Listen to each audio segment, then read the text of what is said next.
अस्सलाम वालेकुम। बिस्मिल्लाहिर्रहमानिर्रहीम। आज हम करेंगे एक्सरसाइज 1.1 का क्वेश्चन नंबर 3। ठीक है, तो सबसे पहले कोई भी क्वेश्चन हो आपने स्टेटमेंट पढ़नी है। तो सबसे पहले हम स्टेटमेंट पढ़ेंगे क्वेश्चन की कि क्वेश्चन की स्टेटमेंट क्या है। क्वेश्चन की स्टेटमेंट है एक्सप्रेस द फॉलोइंग। फॉलोइंग से क्या मुराद है? ये जो नीचे गिवन इसके पार्ट्स हैं 0.4, पार्ट 2 0.37 और 0.21। Express the following as a rational number p over q।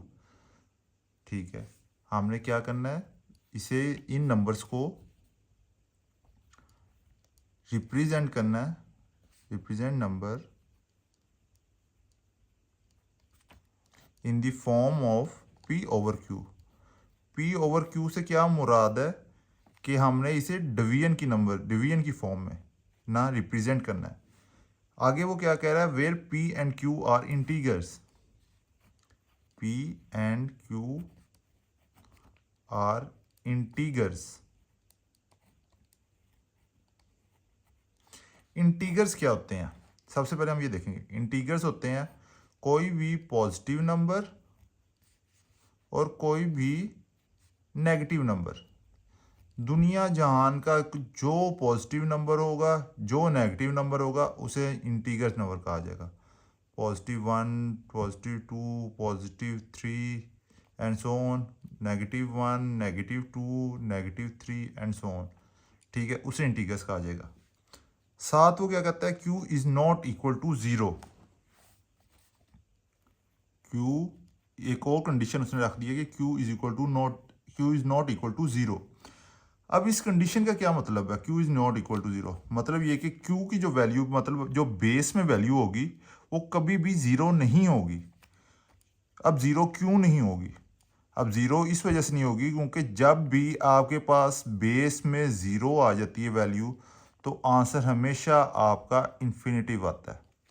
बेशक यहाँ पे 1 डिवाइडेड बाई 0, बेशक यहाँ पे 2 डिवाइडेड बाई 0 हो तो आंसर इन्फिनिटी आएगा। इसी तरह बेशक यहाँ पे 49 डिवाइडेड बाई 0, आंसर इन्फिनिटिव आ जाएगा। इसी तरह आप कर लें 59.71 डिवाइडेड बाई 0, पॉइंट में भी वैल्यू हो तो पॉइंट में भी वैल्यू और नीचे बेस में 0 आ जाए तो आंसर हमेशा इन्फिनिटिव आएगा। मतलब जब भी आपकी बेस की वैल्यू 0 आ जाएगी, आपने आंखें बंद करके उसका आंसर जो है वो इन्फिनिटिव लिख देना। ठीक है, अब चाहिए चलते देखते हैं सबसे पहले कि आपका क्वेश्चन है क्या। क्वेश्चन में वो क्या कह रहा है।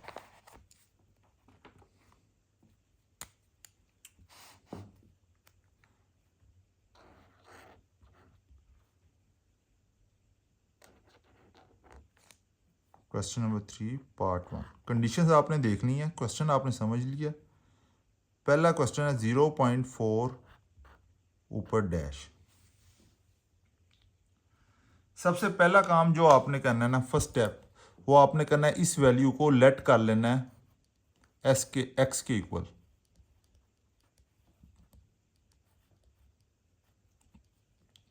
अब हमने जब कहते हैं इसके पहले क्वेश्चन नंबर 1 किया था तो वहां पे हमने देखा था कि जब भी ऊपर बार आ जाती है तो इसका मतलब होता है कि नंबर जो है,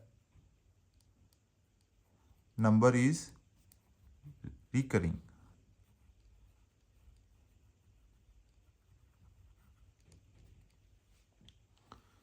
मतलब नंबर जो है रिपीट होगा। Bar is equal to number is recurring, के नंबर रिपीट हो रहा है infinite times. x is equal तो लिहाजा हम इसे इस तरह भी लिख सकते हैं, x is equal to 0.444444 and so on. ठीक है, अब जब भी आपने पॉइंट की वैल्यू को ख़त्म करना होता है, पॉइंट को राइट साइड पे मूव करना है, to move point to right side,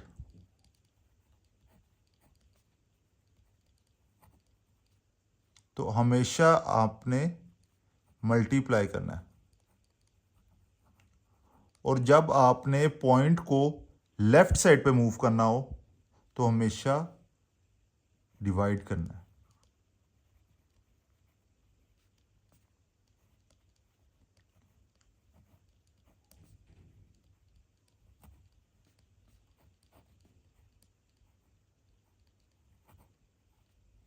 ठीक है, तो हमने यहाँ पे पॉइंट को कहाँ पे मूव करना है? हमने पॉइंट को मूव करना है इस साइड पे, ताकि वैल्यू जो है हमारे पास प्रॉपर बने। इसको वैसे आप इक्वेशन नंबर 1 कह लें, इक्वेशन नंबर 1। ठीक है, अब हमने पॉइंट को मूव करना है राइट साइड पे। राइट साइड पे मूव करना है तो क्या, मल्टीप्लाई करना है। मल्टीप्लाई किसके साथ करना है? जितनी हमारी ओरिजिनल वैल्यू में डेसिमल की राइट साइड पे डिजिट्स हैं। ठीक है, अब यहाँ पे देख लें हमारे पास सिर्फ एक डिजिट है, तो हमने मल्टीप्लाई बाय 10 कर देना। और एक चीज़ याद करनी है कि कभी भी ये एक साइड पे आपने मल्टीप्लाई नहीं करना। हमेशा जो होगा, जो भी नंबर आपने प्लस करना है, माइनस करना है, डिवाइड करना है, मल्टीप्लाई करना है, एक्स्ट्रा कुछ भी ऐड करना है, तो हमेशा दोनों साइडों पे होगा। तो हमने इसे कहते हैं, ज़ीरो को ख़त्म करके प्रॉपर वैल्यू बनानी है, तो हमने मल्टीप्लाई बाय 10 करना है। तो 10 जो होगा वो दोनों साइडों पे मल्टीप्लाई होगा।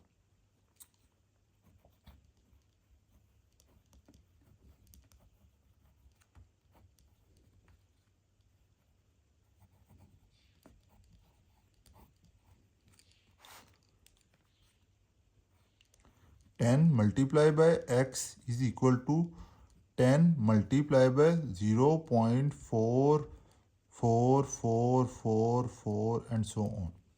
ठीक है, 10 इसके साथ मल्टीप्लाई होगा तो क्या आ जाएगा हमारे पास, 10x। इसके साथ मल्टीप्लाई होगा तो क्या आ जाएगा, 4.4444। तो अब हम देखते हैं, ये हमने 10 को 0.44 के साथ मल्टीप्लाई किया, तो आंसर हमारा ठीक आया या नहीं आया, तो इसको हम चेक कर लेते हैं। 10 मल्टीप्लाई बाय 0.444 4.44, मतलब हमारा आंसर जो है वो ठीक है।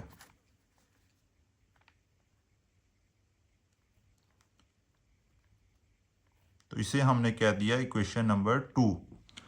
अब अगला स्टेप जो है ना इसमें हमारा, वो ये है कि हमने इक्वेशन नंबर 2 को माइनस करना है इक्वेशन नंबर 1 में से। अब इक्वेशन नंबर 2 जिस में से जिसको माइनस करना है, वो जिस में से माइनस करना है उस वाली इक्वेशन को हमने पहले लिखना है, और जिसको माइनस करना है उसमें से वो हमने बाद में लिखना है। अब और हमेशा लेफ्ट साइड वाली को लेफ्ट साइड वाली में से माइनस करना है, राइट साइड वाली को राइट साइड वाली में से माइनस करना है। तो अब देखते हैं, इक्वेशन 2 पहले हमने लिखा है, तो हमने इक्वेशन 2 की लेफ्ट साइड वाला पहले लिखेंगे 10x माइनस फिर इक्वेशन 1 के लेफ्ट साइड वाला x is equal to equation number 2 का राइट साइड वाला माइनस इक्वेशन नंबर 1 का राइट साइड वाला। 10x में से माइनस एक्स करें तो हमारे पास आ गया 9x is equal to 4 minus 4.44 को हम माइनस करें तो आता है हमारे पास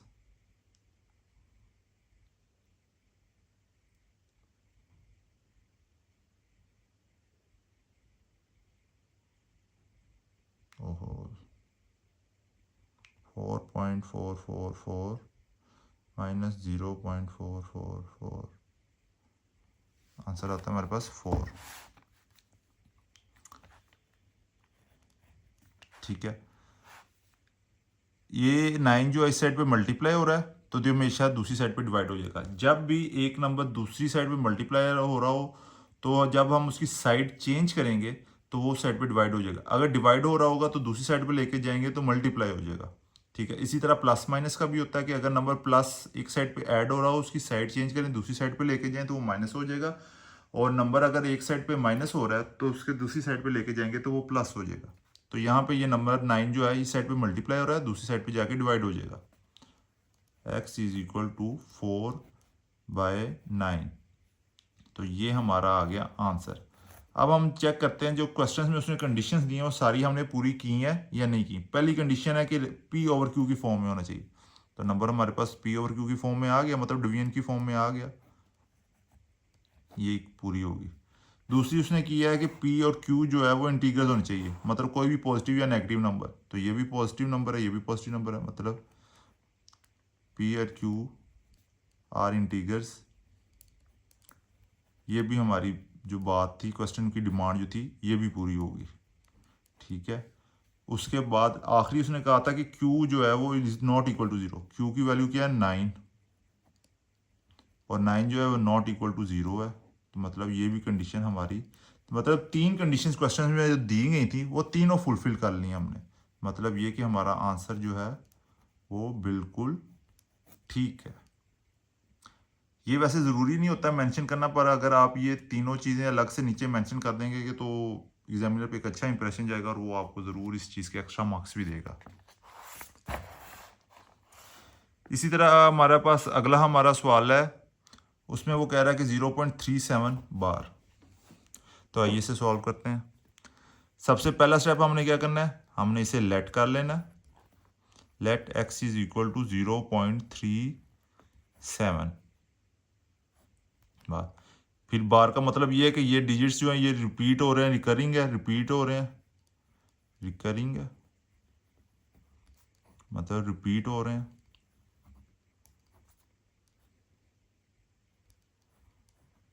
इस बार का मतलब ये होता है कि नंबर जो है रिकरिंग है, रिपीट हो रहे हैं। तो आ गया हमारे पास x is equal to 0 point, इस बार को ख़त्म किया तो आ गया 0.37 37 37 37 एंड सो ऑन। इसे हमने कह लिया इक्वेशन नंबर 1। अब हमने पॉइंट को आगे की तरफ राइट साइड की तरफ मूव करना है। फिर वही बात है कि राइट साइड पे इस वजह से मूव करना है ताकि वैल्यू जो है प्रॉपर बने। यहाँ पे तो 0 पॉइंट समथिंग है, ठीक है, तो इसे प्रॉपर वैल्यू में बनाने के लिए हमें पॉइंट को मूव करना पड़ेगा। अब पॉइंट को कितने डिजिट्स मूव करना है ये हमें ये बताएगा। हमेशा जितने डिजिट्स पहले क्वेश्चन में आपको दिए गए होंगे उतने डिजिट्स आपने आगे, मतलब यहाँ पे आपने 2 डिजिट्स आगे इसको लेके जाना है। 2 डिजिट्स लेके जाना है तो मतलब जितने डिजिट्स होंगे उतने 0 लगेंगे 1 के साथ, मतलब मल्टीप्लाई बाय 100 होगा। 2 डिजिट्स है ना, तो 2 1 के साथ 2 0। जिस तरह पिछले क्वेश्चन में 1 डिजिट था तो 1 के साथ 1 0 लगा था बस, ठीक है, 10 बन गया था। तो यहाँ पे 2 डिजिट्स है तो ये बन जाएगा 100, ठीक है। अब मैंने जिस तरह बताया था कि कभी भी कोई चीज़ ऐड मल्टीप्लाई या डिवाइड करनी हो एक साइड पे तो उसे हमेशा दूसरी साइड पे भी करेंगे, तो 100 जो है ये दूसरी साइड पे भी मल्टीप्लाई होगा, multiply 100 on both sides.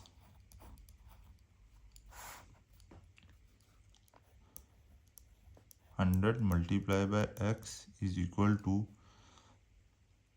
100 multiply by 0.37 37 37 and so on. इसे मल्टीप्लाई किया तो 100 आ गया, 100x। जितने ज़ीरो होते हैं, इसे आप अगर कैलकुलेटर आपको नहीं अलाउ होता तो ज़ीरो, जितने ज़ीरो होते हैं उतने पॉइंट्स आगे चला जाता है। 37.37 37 37 एंड सो ऑन। ये चेक कर लेते हैं हमारा आंसर जो है ये ठीक आया हुआ है, ये वैल्यू जो है ठीक आई है या नहीं। 100 मल्टीप्लाई बाय 0.37 37 37 37.3737, ठीक है, मतलब इसे हमने क्या दिया इक्वेशन नंबर 2। अब अगला स्टेप हमारा होता है इस दूसरी वाली में से पहली वाली को, है हमेशा आपने इस क्वेश्चन में इक्वेशन 2 में से इक्वेशन 1 को माइनस करना।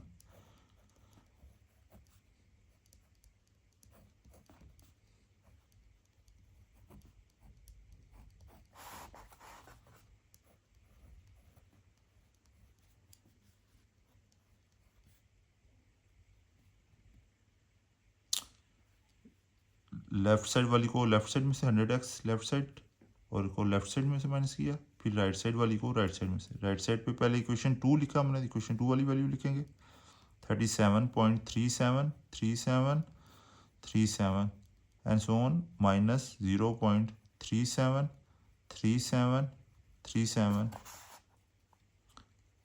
And so on. 100x में से -x किया तो आया आपके पास 99x। ठीक है,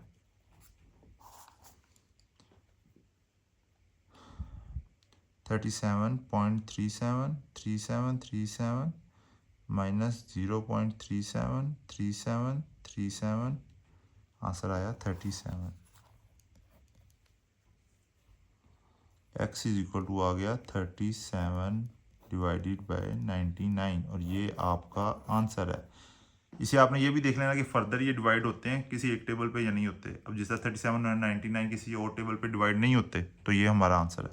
अब फिर से वो तीनों कंडीशन हम देखेंगे कि वो पूरी हो रही हैं या नहीं। पहली कंडीशन है कि पी ओवर क्यू की फॉर्म हो रही है, पी ओवर क्यू की फॉर्म में आया आंसर। दोनों जो है इंटीगर्स हैं भाई, इंटीगर्स हैं दोनों, पॉजिटिव इंटीगर्स हैं। Q is not equal to 0 है, क्यू जो है 99 है, मतलब ये कि नॉट इक्वल टू 0 है। मतलब ये बात, मतलब ये तीनों कंडीशन हमारी जो हैं ये सेटिस्फाई हो गई हैं।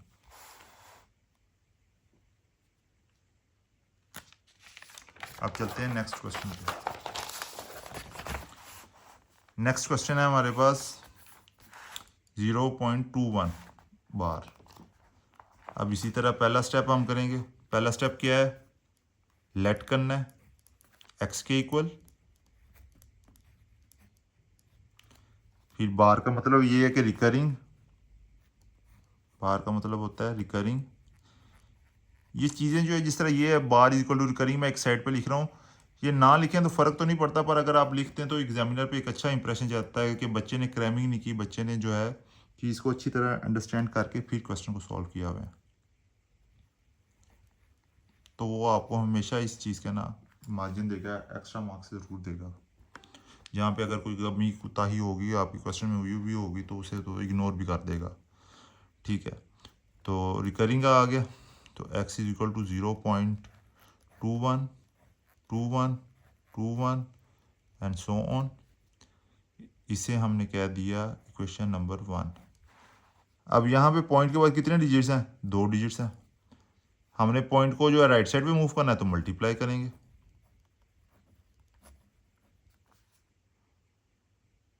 वन के साथ बाद कितने, पॉइंट के बाद कितने डिजिट्स हैं, 1 2 2 0 मल्टीप्लाई बाय 100।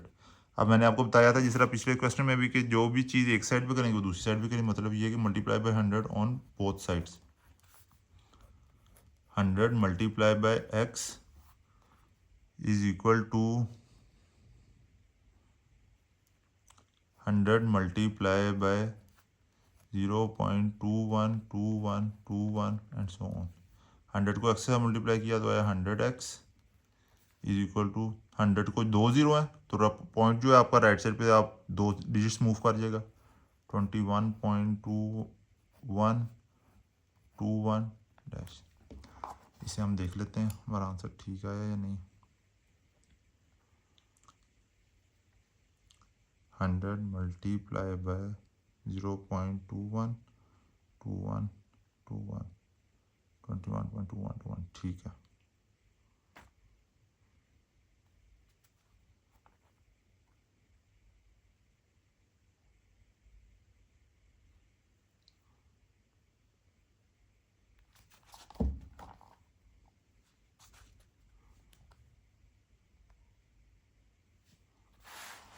इसे हम कह देंगे इक्वेशन नंबर 2। ठीक है, अब अगला स्टेप होता है हमारे पास इक्वेशन नंबर 2 को माइनस करना है इक्वेशन नंबर 1 में से। तो फिर वही इक्वेशन नंबर 2 की राइट साइड को इक्वेशन नंबर 1 की राइट साइड, इक्वेशन नंबर 2 की लेफ्ट साइड को इक्वेशन नंबर 1 की लेफ्ट साइड में से माइनस कर देना। इक्वेशन नंबर 2 की राइट साइड पहले इक्वेशन 2 लिखा है तो इक्वेशन नंबर 2 की राइट साइड लेफ्ट साइड आएगी पहले। 100x minus x is equal to equation number 2 की राइट साइड आएगी पहले 21.2121 माइनस इक्वेशन नंबर 1 की राइट साइड 212121। ये आ जाएगा 99x इज इक्वल टू 21 को माइनस करें तो क्या आता है 21.2121 माइनस 0.2121 21